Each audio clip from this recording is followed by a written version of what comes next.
Thanks, Jeff. Watching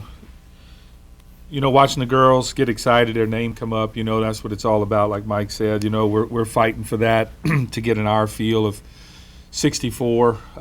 That's always been our goal every year is to watch our name come up. To me, there's no better honor or privilege when that happens. And to watch his girls fight this weekend was really good. I know you can't talk about the home plate umpire, but I think I can talk about somebody else's umpire, maybe not mine, but y'all's. But wow, girls did a great job of overcoming that because I was sitting right behind home plate, man. I mean, that was a unique situation. How you stayed in that game was also credit to you to stay in there with that. But they overcame it, and that's what all this is all about, is trying to overcome something, and we were a couple hits away at Houston and getting that game in. Just never could get the right hit at the right time, but we pitched well and we played good defense.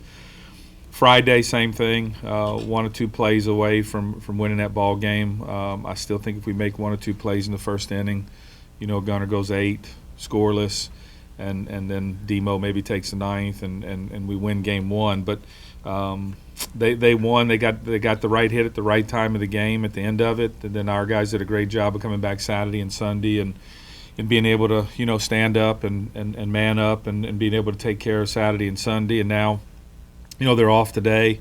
We'll head to UNO tomorrow and then come back and have a practice day on Wednesday and go Thursday, Friday, and Saturday. So our biggest goal is to get on the other side of this and move forward because, this got us closer to winning a championship, but it didn't win us a championship. So we've got to be able to move forward and focus on our next opponent, which will be UNO tomorrow. Questions you might have? Wyatt's going tomorrow? Yes. When you talked to him this weekend, and what was kind of the message to him, and what is kind of his goal going forward?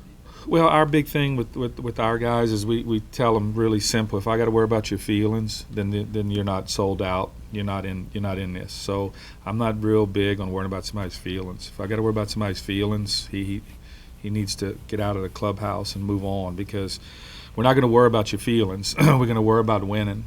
And so our biggest goal is we felt that we matched up better. They have so many lefties in that lineup. And we felt it was a better matchup going with Dylan. We explained that to him. I never let our guys read something in the paper, or I want to always bring it to them man-to-man and face-to-face. And he said, yes, sir. He understood. He's a team player. Wyatt's in. You don't have to worry about his feelings. And I've always said that when somebody's truly in, I'm 100% in, and you ask him something, hey, I need a pinch run for you, if he gets his feelings hurt because he says I'm saying he's slow, then I don't have time for that. Like when we pinch ran for Panero, I don't have time to worry about your feelings. I'm not saying you're slow. What I'm saying is I need to put the best runner in right here because I don't know if we'll get another hit. We got to be able to score right here, and if we wouldn't have done that, we wouldn't have scored. I don't think Panero gets in. The ball that is, he got in on. So, all our guys have done a good job about that. When we talked to Guillory at the beginning of the year to take the midweek game, he said, yes, sir. And I think that's why we're hopefully headed where we're headed, is because guys understand about, it's more important to play a small part in something big than a big part in something small.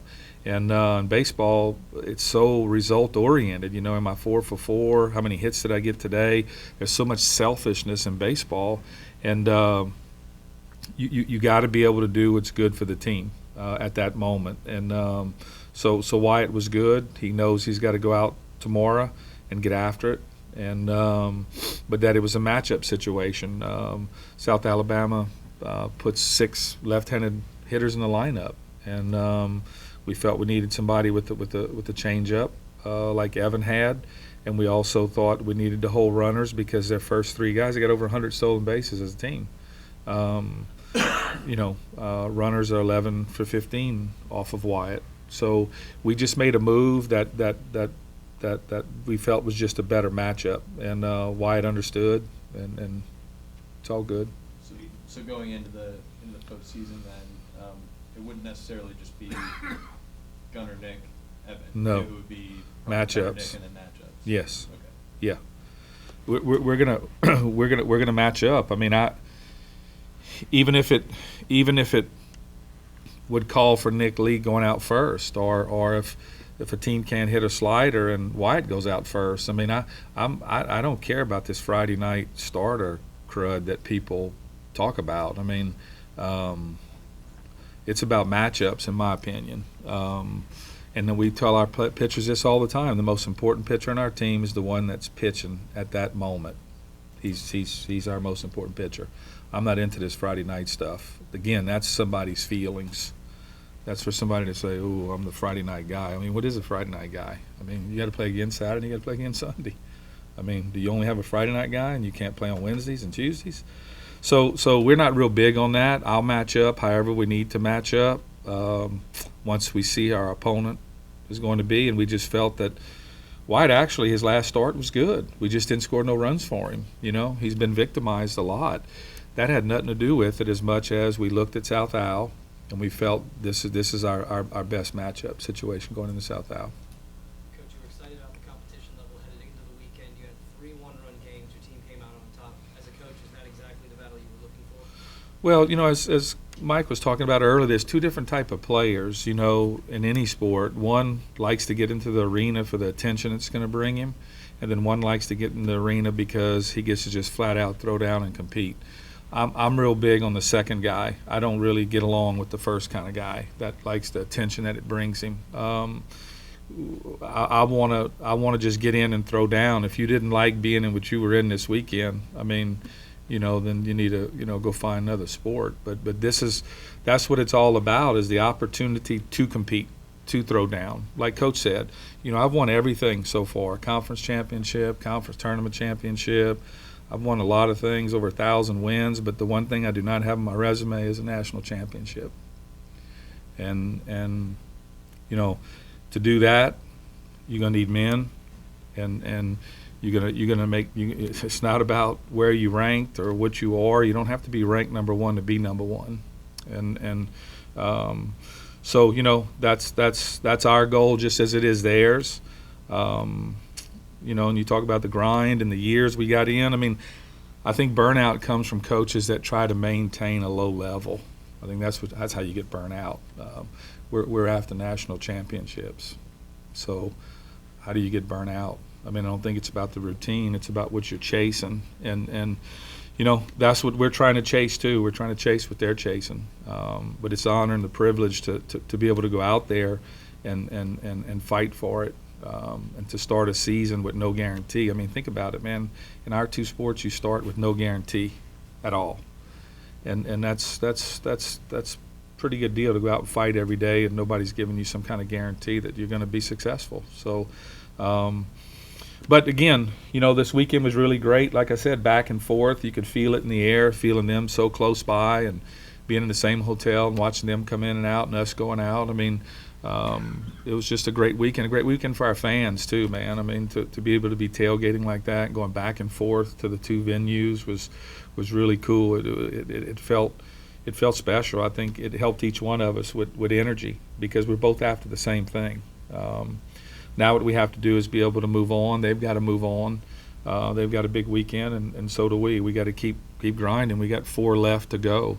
We got to take care of those 4 games. Speaking of that energy, earlier in the year, midweek road games were a tough spot. Just how much do you think that energy can carry over and help you not on the road? Well, you know, I think we've gotten better by playing on the road, which was our intention, was to try to get better as the season wore on. Each team each year brings you a different scenario. You know, Coach will tell you that. Everybody assumes that, you know, every year it's the same. It's not. Every team's different, and you have to manage certain things throughout the year to hopefully be left standing at the end. And one of our goal was we weren't playing good on the road, and then as we kept going out and kept going back out and kept going back out, we kept learning how to play better on the road. And that's going to help us. That's going to help us, because, you know, you're not going to host every year, and you're going to have to learn how to win on the road to be a champion for sure, or to get where you need to be. So we feel better. This weekend was a good test for us, you know, being against a good team, and they were playing for what they were playing for, and then we lose the first game on a walk-off and watch them, you know, celebrate and dance, and we bring that same pitcher back in on Sunday to strike out the side that gave up the winning hit. Man, that's that's what this is all about, is to be able to come back from a setback, man. Because right now it's just baseball, but later in their life it could be cancer. I mean, it could be a lot of other things. What are they going to do? Tap out, at that point in time in their life. They need to learn, like I said before, how to man up. And so this weekend was good, but again, it's gone. So now we got to set our sights on Tuesday at UNO. Can you just talk a little bit about, this is going to be your final regular season series at the Teague, what that means to this team? Well, I think it's going to mean a lot to them. I know it's going to mean a lot to our fans. I played in this ballpark in high school. I remember distinctively, of course, I make my players tuck in their jerseys today, probably because I didn't do mine. But I used to not tuck in my jersey till game time, and I remember this elderly man coming up to me and saying, Sonny, tuck your shirt in.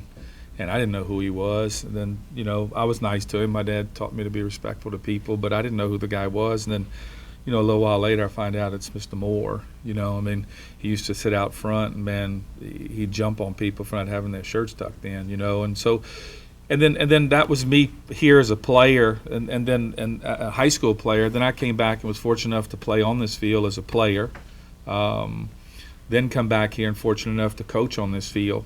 And I remember, when I was a player here, Mr. Moore would do his walk sometimes during practice, and he was getting up in age, and we'd have to send a player kind of to stay near him because of batting practice that was going on.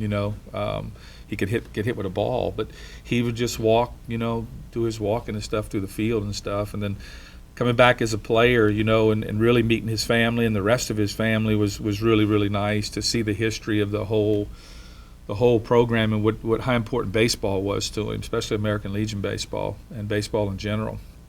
So it's gonna be special, but it's something that I think the fans deserve. We need to move on. I think it's been great. I think he's carried the baton up to this point, and I think we need to carry the baton further and reward our fans, because again, as Mike said, that's what this is really all about, a venues for the fans. I mean, for all the support they've given, even before I got here. I mean, the support that was here. It's way before me. It's never been about me. We just wanted to try to make the place better. So that'll be a proud moment. I know I've worked very, very hard, tirelessly. I know the softball coaches work very tirelessly to get their field fixed. Steph's helped me enormously grow this thing to try to get it to where we can enhance it, and I think it'll complement everything that we're doing here, and hopefully it'll leave something behind, because again, Mike can't put the lights and the indoor batting cage in his briefcase when he decides to move on, and I can't put the stadium in my briefcase and move on. I mean, all that stays behind for these next coaches, which hopefully can continue to further these programs, because these programs are very important to us. We've got a lot of sweat equity into these things, and so it'll be a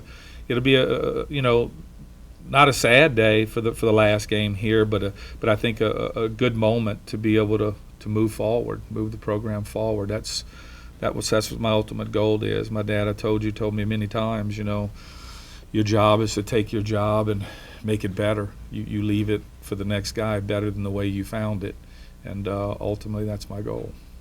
Coach, your team's dealt with a lot of change this year, whether that was Guillory moving to the midweek, the Clement injury, a couple other injuries they had, now Wyatt moving to the midweek.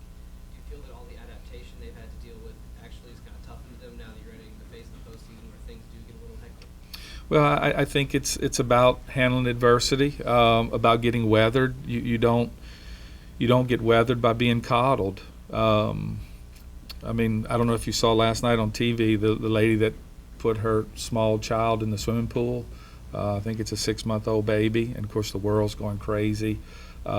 She let the little baby fall in the water, and she's trained the baby to turn over on her back and be able to save herself, because the backstory is her other son drowned in their pool, and she had made a vow never to have that happen again. So the world's going crazy on how crazy and rude this mother is and letting that baby fall into the water like that, but the baby saves itself.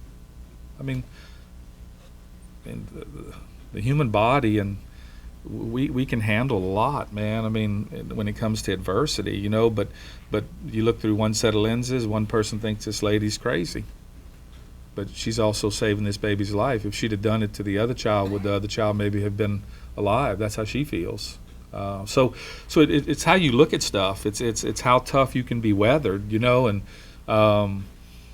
yeah, I just don't think you get good by being coddled. I told the players, you know, South Al got off to a huge start, 15-0, I think, in conference. You know, when we went to South Carolina, they were 50-6, and I told our players, you know, if we could just beat them one time, let them feel scuffling. Man, when you're 50-6, you don't know what scuffling is. You know, I mean, have you felt that enough? I mean, have you fought enough in the clubhouse? Have you questioned, you know, do I really want this? You know, am I really going to be a team player? I mean, when you go through some adversity like we did early, it makes people start making decisions. We've had our fights, you know, we've had our stuff in the clubhouse. We've had all that.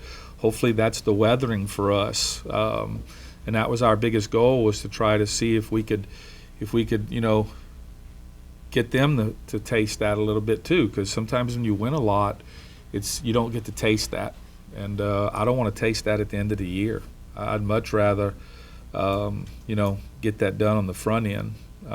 So I think it's helped us, yeah, to get some weathering and to get tougher, because I've always said this: tough times don't last, just tough people.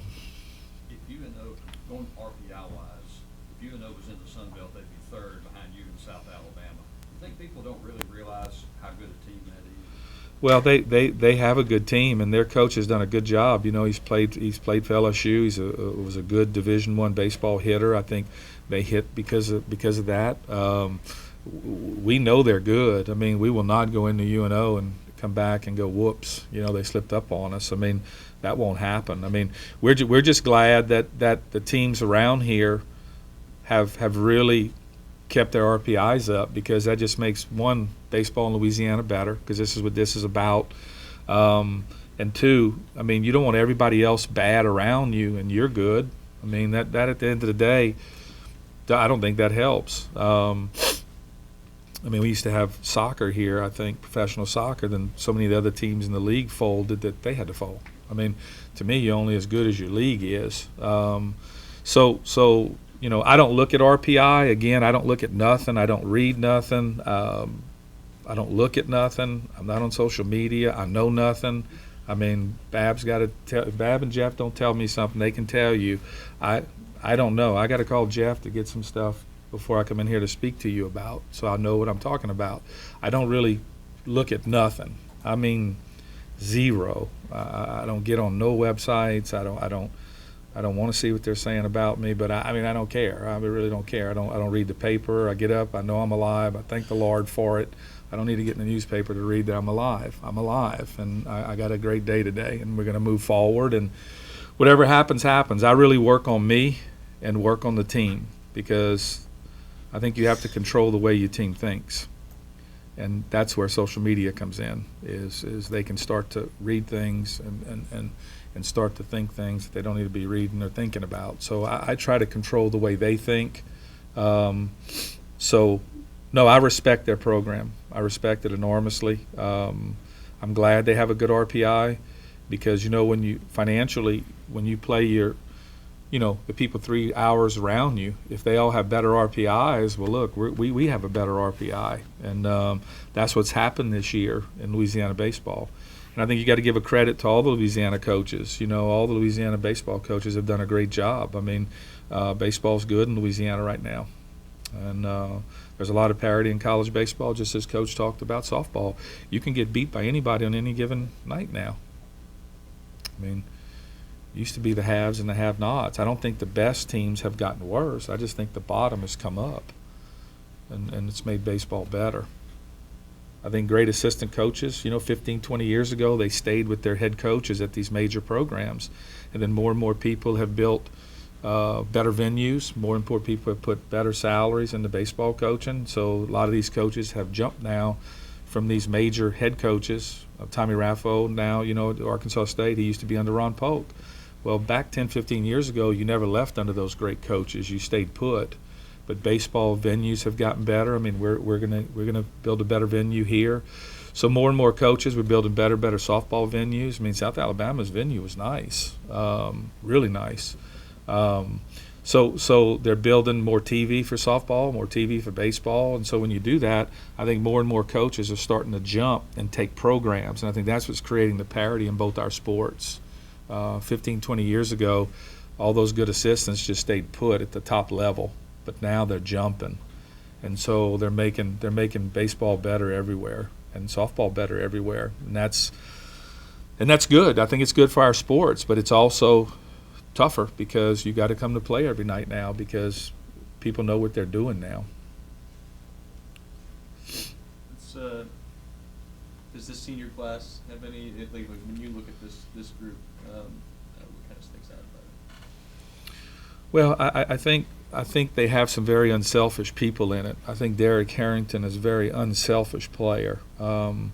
We put him in the game the other night defensively in right field, and then we pinch hit for him the next inning. He's just an unselfish player. I mean, Nick Zombreaker. I mean, guys, 385 students going to pre-med. He'll be a doctor as soon as he can be a doctor. He's such a great student, but he's kind of the glue of our pitching staff down in that bullpen. I mean, and here's a guy that, I don't know, Jeff, you'd have to tell me how many innings he's got. 7. And that guy was on the bus Saturday morning, him and Eric Carter. That's the guy that blew the save the night before. And Zombreaker on the steps of the bus. And before every player got on Saturday, Zombreaker fronted everybody and said, "Are you ready? Are you ready today? Are you ready to get on this bus?" It's a guy with 7 innings. I mean, most people with 7 innings, I mean, they're in the back of the bus, man, tearing the coaching staff down, pouting. This guy's at the front of the bus getting everybody ready to play when he knows the odds are he won't be in that ball game.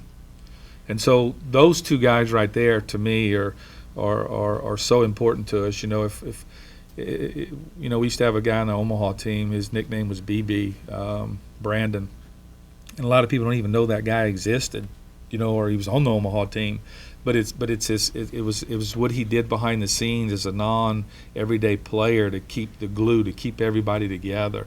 Zombreaker takes everything personal. I mean, with the team, from you'll go down there and he'll have the blower on cleaning our bullpen. I mean, he's a very unselfish kid, man. I mean. And guys like that, you have to have people like that. I mean, you just have to make it work. Y'all see the front line. You're going to see Trosclair. You're going to see Mills. You're going to see Clem. Who else we have? You'll see Carter a little bit, but Carter went from last year. He didn't have many innings last year. I mean, he improved himself this year, and now he's a go-to guy. But I think the big thing is to me is in Derek and Zombreaker, the unselfishness of those two guys. They're not everyday players.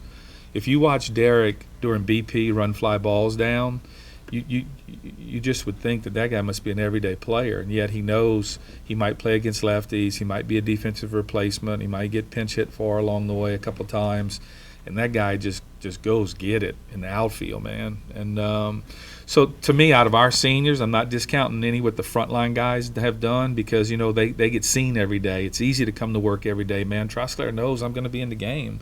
Mills knows I got a good chance of being in the game. Clem knows I got a great chance of being in the game. But I think it's the unselfishness to me of Zombreaker and Harrington and Will Bacon. Every year your roles change. Last year Will's role was bigger than it happens to be this year. And that's why every year your team changes, is because people assume that because whatever role you had this year, that next year you're going to have the same role. That doesn't always happen. Your roles change.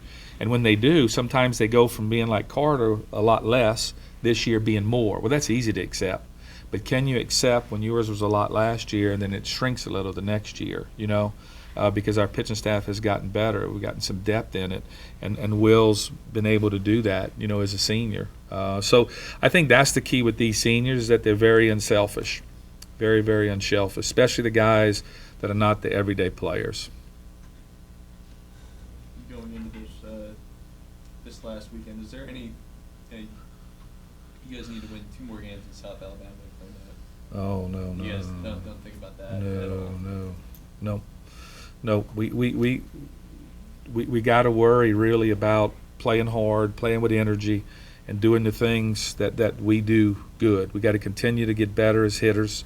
We got to continue to try to get the big hit at the right time. Our pitchers have to continue to do what they've been able to do, is keep the score down. Our bullpen's got to come in and do what they're supposed to do when we get in trouble, like we did with Hogan Harris coming in, taking care of his job, and Jevin and in the bullpen. So, but Jeff will know this. I'll send a text up to him and tell him, don't even announce the scores this weekend. I don't care about what other people are doing. I really don't. We got to worry about us, and right now we got to worry about UNO. We got to take care of them and go play good baseball. Because if you're not going to play good baseball at the end, how are you going to get to a regional? How are you going to win a national championship? You got to play good when it's time to play good. So we actually played good in 2 losses this week. Do I have to tolerate losing? No, I don't. But we did play good in both of those games. We just didn't win. So at least that's what we really want to care about right now, is just playing good baseball. I'm not trying to tell the team, hey guys, we got a sweep here to do this, and we factored in what we could do here to keep our RPI at this. To me, all that's meaningless. I think you got to worry about throw down, and that's it. Just compete and throw down. We're not going to announce the scores from around the league. I don't care what's going on around the league. We got to beat UNO, and then after that game, we got to get after Monroe. And then from there, get after them again, and get after them again, and then we'll look up, and we'll kind of see where we're at. Any more questions? Thanks, Coach. Thank you. Anybody needs player interviews?